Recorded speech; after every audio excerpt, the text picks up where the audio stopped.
আসসালামু আলাইকুম। Learn fluency চ্যানেলের পক্ষ থেকে ষষ্ঠ শ্রেণীর শিক্ষার্থীদেরকে স্বাগতম জানাচ্ছি আজকের এই টিউটোরিয়ালে। আজকে আমরা আলোচনা করব তোমাদের ইসলাম শিক্ষা বইয়ের তৃতীয় অধ্যায়ের অনুশীলনে যে সংক্ষিপ্ত প্রশ্ন, বর্ণনামূলক প্রশ্ন, একই সাথে যে সৃজনশীল প্রশ্নগুলি রয়েছে এই ক্লাসে আমরা সেগুলোর উত্তর করে ফেলব। তো চলো আলোচনাটি শুরু করা যাক। শুরু করছি পরম করুণাময় মহান আল্লাহ তাআলার নামে। তোমরা যদি এই অধ্যায়ের অনুশীলনে চলে আসো, সর্বপ্রথম দেখতে পারবে যে তোমাদেরকে এখানে কিছু শূন্যস্থান দেওয়া হয়েছে, তাই না? তো চলো আমরা সর্বপ্রথম শূন্যস্থানের প্রশ্নের উত্তরগুলো দেখব। এরপর বাম পাশ থেকে শব্দ বা বাক্যাংশ নিয়ে ডান পাশের সাথে মিলকরণ এটি দেখে ফেলবো। এরপর পর্যায়ক্রমে সংক্ষিপ্ত প্রশ্ন, বর্ণনামূলক প্রশ্ন এবং সৃজনশীল প্রশ্নের উত্তরগুলিও দেখে নেব। তো দেখো, শূন্যস্থান পূরণ সর্বপ্রথমে বলা হচ্ছে মাকরাস হলো উচ্চারণ স্থান, তার মানে শূন্যস্থানে কিন্তু বুঝবে উচ্চারণ। 2 নাম্বার, জাওয়াব হলো মুখের ভিতরের খালি জায়গা, তার মানে শূন্যস্থানে কিন্তু বুঝবে মুখের। 3 নাম্বার, সূরা আল ফালাক পবিত্র কোরআনের 113তম সূরা, তার মানে শূন্যস্থানে কিন্তু বসবে 113তম সূরা। 4 নম্বরে দেখো, সূরা আল হুমাজাকে দুটি অংশে ভাগ করা যায়, শূন্যস্থানে বসবে কিন্তু দুটি। হাদিসের অপর নাম হলো সুন্নাহ, শূন্যস্থানে কিন্তু বসবে সুন্নাহ। এরপর বাক্য মিলকরণ আমরা দেখে ফেলি। দেখো, বাক্য মিলকরণ 1 নম্বরে, পবিত্র কোরআনের প্রতিটি হরফে 10টি নেকি পাওয়া যায়, তার মানে এখানে বাম পাশের সাথে ডান পাশে বসবে 10টি নেকি পাওয়া যায়। এই ডান পাশে যেগুলো বসবে সেগুলো কিন্তু আমরা এখানে একটু বোল্ড করে দিয়েছি, তাই না? তোমরা একটু দেখে নেবা। 2 নাম্বার, তাজবিদ অনুযায়ী কোরআন পড়া আল্লাহ তাআলার নির্দেশ। 3 নাম্বার, সূরা আল ফাতিহাকে ফাতিহাতুল কিতাব বলা হয়। 4 নাম্বার, মিথ্যাবাদীকে কেউ সাহায্য সহযোগিতা করে না। 5 নাম্বার, অবিশ্বাস ও সন্দেহের কারণে সমাজে অশান্তি সৃষ্টি হয়। এরপর সংক্ষিপ্ত প্রশ্ন দেখো, সংক্ষিপ্ত প্রশ্ন 1 নম্বর প্রশ্ন বলা হচ্ছে যে আল কোরআনের সংক্ষিপ্ত পরিচয় দাও। উত্তর দেখো, কোরআন শব্দটি আরবি, যা কারণ মূল ধাতু থেকে উৎকলিত, যার অর্থ একত্র করা, সন্নিবেশ করা, জমা করা ইত্যাদি। আর এর সম্প্রসারিত অর্থ অধ্যয়ন করা, আবৃত্তি করা, পাঠ করা। এই গ্রন্থটি সর্বাধিক পঠিত বলে একে কোরআন বলা হয়। পরিভাষায় কোরআন হচ্ছে এমন এক গ্রন্থ যা রাসূল সাল্লাল্লাহু আলাইহি সাল্লাম এর উপর অবতীর্ণ। সহিফাসমূহে লিপিবদ্ধ এবং সন্দেহমুক্ত প্রক্রিয়ায় ধারাবাহিকভাবে বর্ণিত। কোরআন হলো সর্বশেষ ও সর্বশ্রেষ্ঠ আসমানি কিতাব। 2 নম্বর প্রশ্ন বলা হচ্ছে যে মাকরাজ বলতে কি বোঝায়। উত্তর দেখো, পবিত্র কোরআন আরবি ভাষায় রচিত। আরবি ভাষায় 29টি হরফ বা বর্ণ, প্রত্যেকটি হরফ বা বর্ণ নির্দিষ্ট স্থান থেকে উচ্চারিত হয়। আরবি বর্ণ উচ্চারিত হওয়ার স্থানকে মাকরাজ বলে।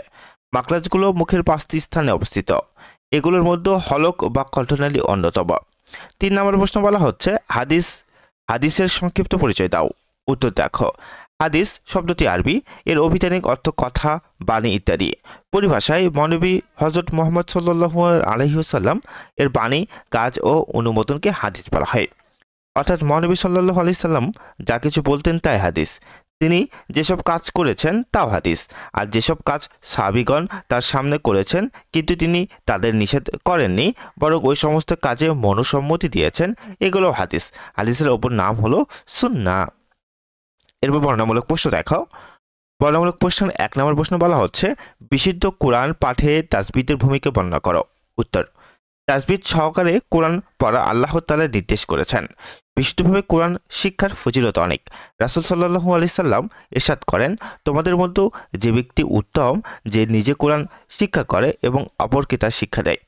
1 নম্বর, তাজবিদ সহকারে কোরআন তেলাওয়াত করা আল্লাহ তাআলার নির্দেশ, যেমন আল্লাহ ইরশাদ করেন, আপনি কোরআন আবৃত্তি করুন ধীরে ধীরে ও সুস্পষ্টভাবে। সূরা মুআজ্জামেল আয়াত 4। অতএব আমরা তাজবিদ সহকারে কোরআন তেলাওয়াত করব। এরপরে দেখো 2 নম্বর, সূরা আল ফাতিহার ব্যাখ্যা লেখো। উত্তর দেখো, সূরা আল ফাতিহা সমগ্র কোরআনের সারমর্ম সংক্ষিপ্তভাবে বলে দেওয়া হয়েছে। এটি এমন একটি সূরা যা প্রত্যেক নামাজে পড়তে হয়। এই সূরা হলো আল্লাহর সাথে কথোপকথন। সূরার শুরুতে আমরা সেই সত্তার প্রশংসা করি যিনি সমগ্র বিশ্বের প্রতিপালক, যিনি দয়ালু দয়াবান। আর তিনিই পরকাল দিবসের একমাত্র মালিক।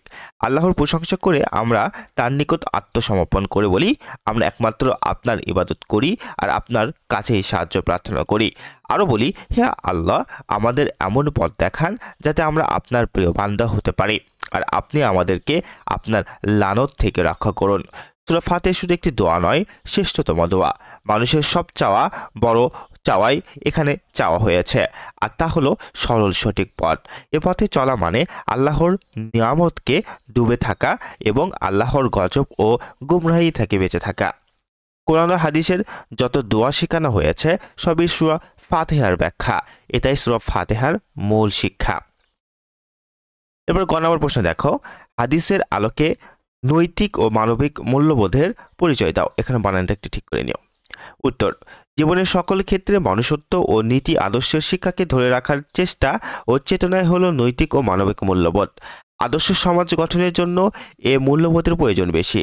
নৈতিক ও মানবিক মূল্যবোধ মানুষকে উত্তম চরিত্রবান করে তোলে, ফলে মানুষ সমাজে সম্মান ও মর্যাদা লাভ করে। সকলে এ আদর্শ অনুসরণ করলে সমাজে শান্তি প্রতিষ্ঠিত হয়। মানবিক আদর্শের বিপরীত নৈতিক মূল্যবোধকে ধ্বংসকারী চরিত্র থেকে বিরত থাকার জন্য মহানবী সাল্লাল্লাহু আলাইহি সাল্লাম আমাদের নির্দেশ দিয়েছেন। যেমন তিনি বলেছেন, তোমরা হিংসা থেকে বিরত থাকবে, কেননা আগুন যেমন কাঠকে পুড়িয়ে দেয়, হিংসাও তেমনই নেক আমল সমূহকে ধ্বংস করে দেয়। সৎ গুণাবলীর অনুশীলন ও অসৎ গুণাবলী থেকে বেঁচে থাকার মাধ্যমে আমরা উত্তম চরিত্রবান হতে পারি। এগুলো আমাদের নৈতিক ও মানবিক মূল্যবোধ রক্ষায় সাহায্য করে। সুতরাং এভাবে হাদিসের শিক্ষা আমাদের নৈতিক ও মানবিক মূল্যবোধ সম্পূর্ণ মানুষ হিসেবে গড়ে তোলে। এরপর আমরা দেখো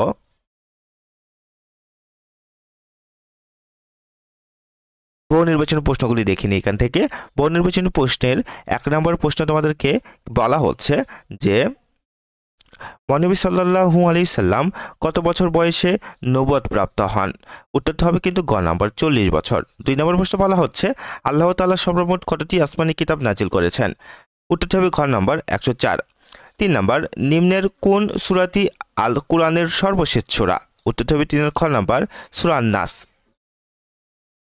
এরপরে দেখো এখানে একটি উদ্দীপক দেওয়া হয়েছে। উদ্দীপকটি আমাদেরকে পড়ে 4 এবং 5 নম্বর প্রশ্নের উত্তর করতে হবে। উদ্দীপকে বলা হচ্ছে সাবিয়া ও মালিহা দুই বান্ধবী। সাবিয়া সবসময় নামাজ পড়লেও মালিহা মাঝে মাঝে নামাজ পড়ে না। তখন সাবিয়া মালিহাকে বুঝিয়ে বলে যে শয়তান সবসময় আমাদের পিছু লেগে থাকে, আমাদের ভুল পথে পরিচালিত করার চেষ্টা করে, দিন থেকে দূরে সরিয়ে দেয়। এসব থেকে রক্ষা পাওয়ার জন্য সবসময় আল্লাহর সাহায্য চাইতে হবে এবং আল্লাহর হুকুম আকাম মেনে চলতে হবে। 4 নম্বর প্রশ্ন বলা হচ্ছে সাবিয়া মাহলিয়াকে যে কথাগুলো বলেছে তা নিম্নের কোন সূরায় বর্ণিত রয়েছে? উত্তরটি হবে ঘ নম্বর সূরা আন-নাস। এবার 5 নম্বর প্রশ্ন বলা হচ্ছে উদ্দীপকে উল্লেখিত সূরাটির মর্ম কথা হলো।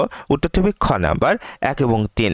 অর্থাৎ মানুষ যেন আল্লাহর ইবাদত না করে শয়তান সে কুমন্ত্রণা দেয়, শয়তানের কুমন্ত্রণা থেকে বাঁচার জন্য আল্লাহর নিকট আশ্রয় প্রার্থনা করা।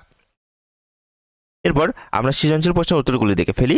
সৃজনশীল প্রশ্ন উত্তরটি দেখার আগে আমরা এখান থেকে উদ্দীপকটি একটু পড়ে ফেলি। চলো। 1 নম্বর বলা হচ্ছে আব্দুর রহিম সুললিত কণ্ঠের অধিকারী হলেও তাড়াতাড়ি কোরআন তেলাওয়াত করেন, ফলে মাঝে মাঝে কিছু ভুল হয়ে যায়।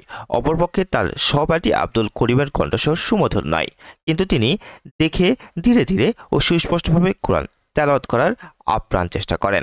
চলো আমরা ক খ গ খ প্রশ্ন 4টির উত্তর একটু পর্যায়ক্রমে দেখে ফেলি। ক নম্বর প্রশ্ন বলা হচ্ছে আল কোরআনের অবতীর্ণ পূর্ণাঙ্গ প্রথম সূরা কোনটি? উত্তর, আল কোরআনের অবতীর্ণ পূর্ণাঙ্গ প্রথম সূরা হলো সূরা আল ফাতিহা। খ নম্বর, হে আমার প্রতিপালক, আমাকে জ্ঞানে সমৃদ্ধ করো। আয়াতটি ব্যাখ্যা করো। উত্তরটি দেখো।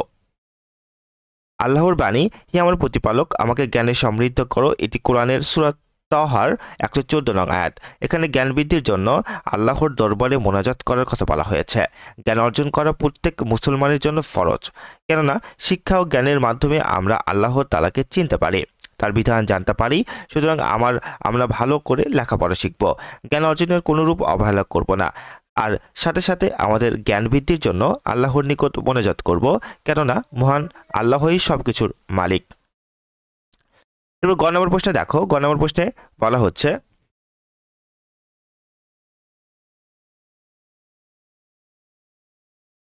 দুঃখিত গ নম্বর প্রশ্ন বলা হচ্ছে যে আব্দুর রহিমের কোরআন তেলাওয়াতে শরীয়তের কোন বিধানটি পালন হয়নি ব্যাখ্যা করো।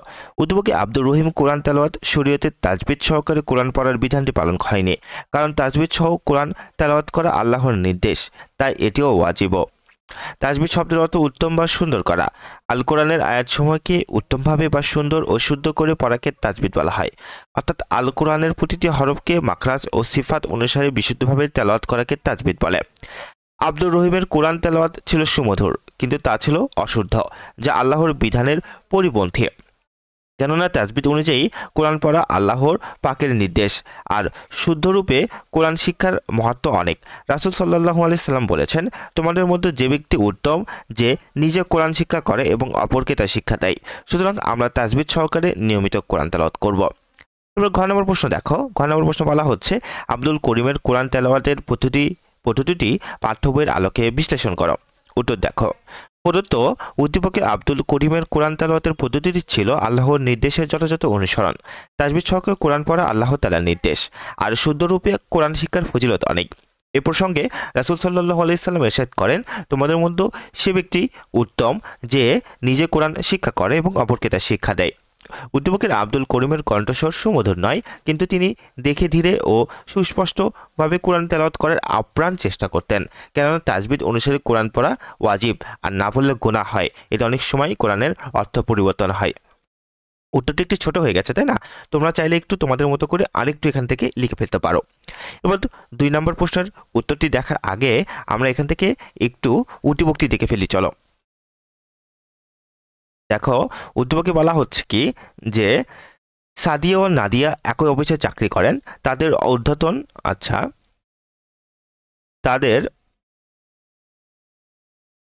ঊর্ধ্বতন কর্মকর্তা উভয়কে 6 মাসের জন্য একটি কাজের তালিকা দেন। তারা উভয়ের উক্ত কাজে যথাসময়ে সমাপ্ত করার প্রতিজ্ঞা করেন। সাদিয়া নির্ধারিত সময়ে কাজ শেষ করলে কর্তৃপক্ষ খুশি হয়ে তাকে পদোন্নতি প্রদান করেন, কিন্তু নাদিয়া যথাসময়ে কাজ শেষ করতে না পারায় তিরস্কারের শিকার হন। ফলে নাদিয়া সাদিয়াকে হিংসা করতে শুরু করলো। তখন সাদিয়া বললেন যে পরহিংসা নরকবাস, যুগে যুগে সর্বনাশ। চলো আমরা ক খ গ ঘ প্রশ্ন 4টির উত্তর একটু পর্যায়ক্রমে দেখে ফেলি। দেখো, ক নম্বর প্রশ্ন বলা হচ্ছে, হাদিস শব্দের অর্থ কি? আচ্ছা, হাদিস আরবি শব্দের অর্থ কথা, বাণী ইত্যাদি। এখানে আরবি শব্দটিকে তোমরা একটু ব্র্যাকেট করে নিবা। খ নম্বর প্রশ্ন বলা হচ্ছে, মাখরাজ বলতে কি বোঝায় ব্যাখ্যা করো। পবিত্র কোরআন মাজিদ আরবি ভাষায় রচিত। আরবি ভাষায় রয়েছে 29টি হরফ বা বর্ণ। প্রত্যেকটি হরফ বা বর্ণ নির্দিষ্ট স্থান থেকে উচ্চারিত হয়। আরবি বর্ণ উচ্চারিত হওয়ার স্থানকে মাখরাজ বলে।